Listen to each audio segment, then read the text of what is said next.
Now they say that money can't buy you class, and certainly if you want to pull off a pair of trousers like these, you need one or two things.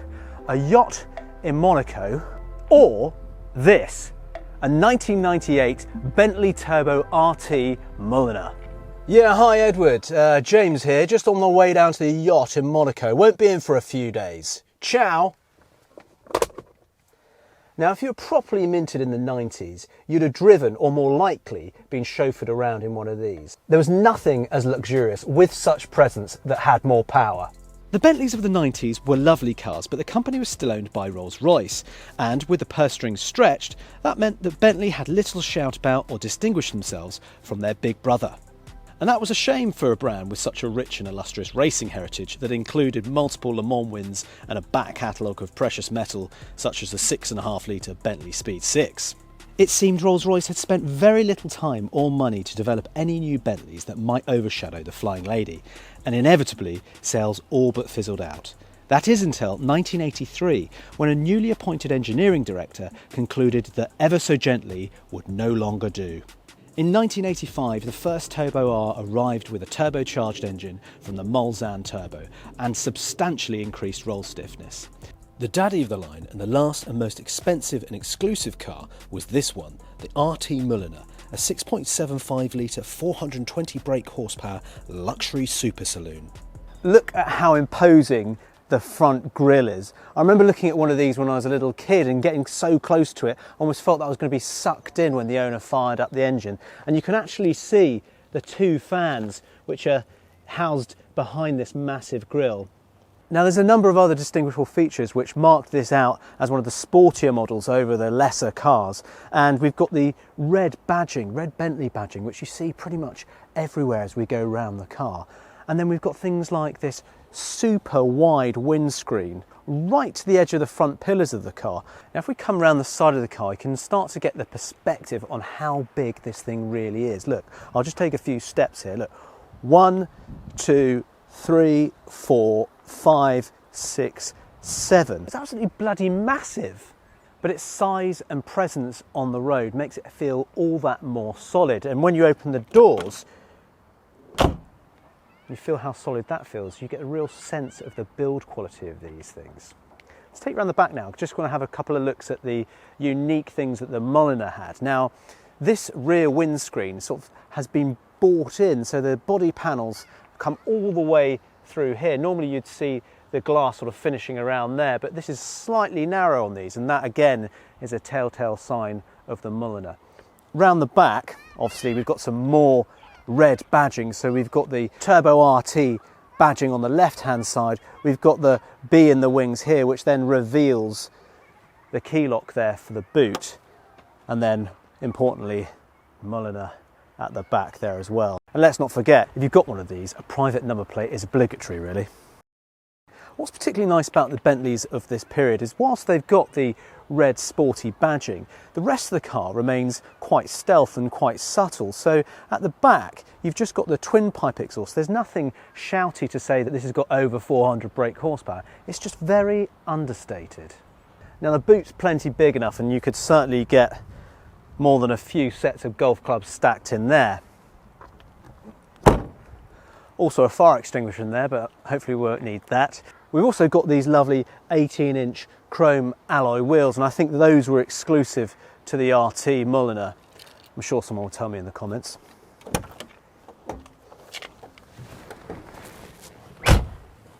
Now when you open the door and get into a Bentley, you're always greeted with this waft of the smell of leather, and this one's no exception to that. I mean, there's just swathes of it everywhere. It's just filled with leather and walnut, and then we've got this lovely lamb's wool carpet. The blue leather seats also have this red piping to them, which really sort of adds to the opulence of the cabin.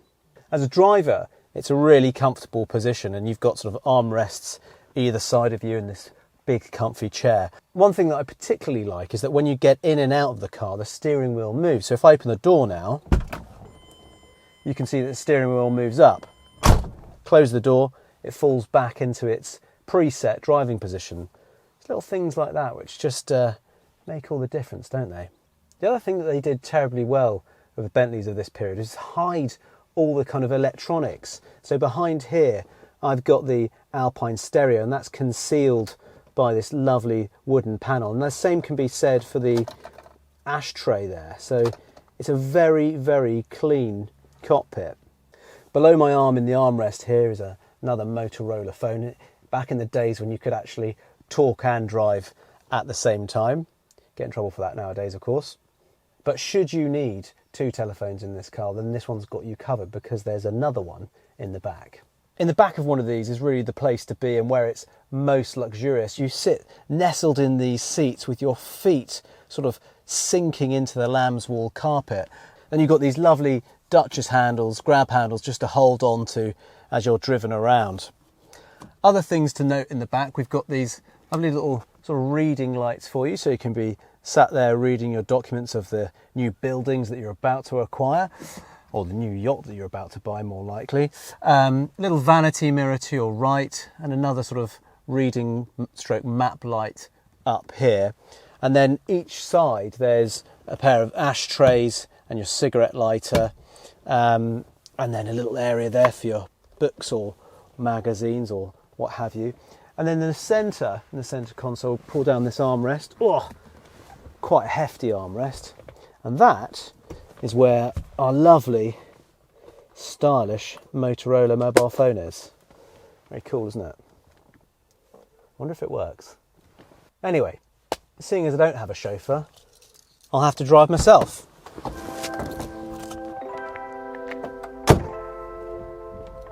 Right, away we go. Now, just sitting in the back of this earlier on, I was just imagining being chauffeured around, and that is super comfortable. But of course, it being the Turbo RT, it's nice to actually get out and be the driver. I think Bentleys of this era have aged very well, and certainly once you set them against the backdrop of the modern motors that seem to have morphed into each other, this just feels that much more special. And certainly when you're behind the wheel of it anyway, it's a sense of occasion, especially through these gorgeous little villages. Oh, you notice the size of this thing then. Oh yeah. Now I know I'm wearing silly trousers, but that aside, I don't feel so much of a poser as I would do as if I was sat in a modern day Bentley. I'm not quite sure why that is, but for me, driving around in a car like this, in today's world, says something slightly different about you. And these Bentleys, of course, came in a time when 4x4s hadn't been taken up by the masses. I suppose there was Range Rovers, but really there were no other big SUVs. So when you were in this, you were really commanding the road, and you do have a slightly elevated driving position. You might think that the size of this is going to be slightly daunting, but then actually we're so used to driving big SUVs now that this is no different to any one of those, and it's actually very, very easy and comfortable to drive. They're so well insulated, these cars, as well. You're just kind of driving along 50, 60 miles an hour. You barely hear anything else outside. Woo, it's got some get up and go as well. Here we go. Climbs up to 70 effortlessly. God, just harvests away on like hundreds of mozzies as soon as you put your foot down, as it gulps them all in through these massive twin fans at the front of the car. It's such a brilliant thing, this. It's got that kind of Jekyll and Hyde personality, because one minute you really do have that wafting along comfy experience, and then it's a complete animal when you put your foot down. To me, a collectible car is one that has some kind of clear significance, whether that be in automotive history or you as an individual. And the Bentley Turbo R and the RT fulfills both of those criteria for me.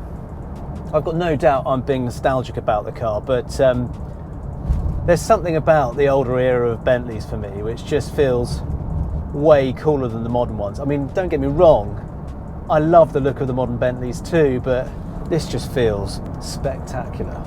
Sure, if you go into one of these with your eyes wide open, you're going to have a really good time.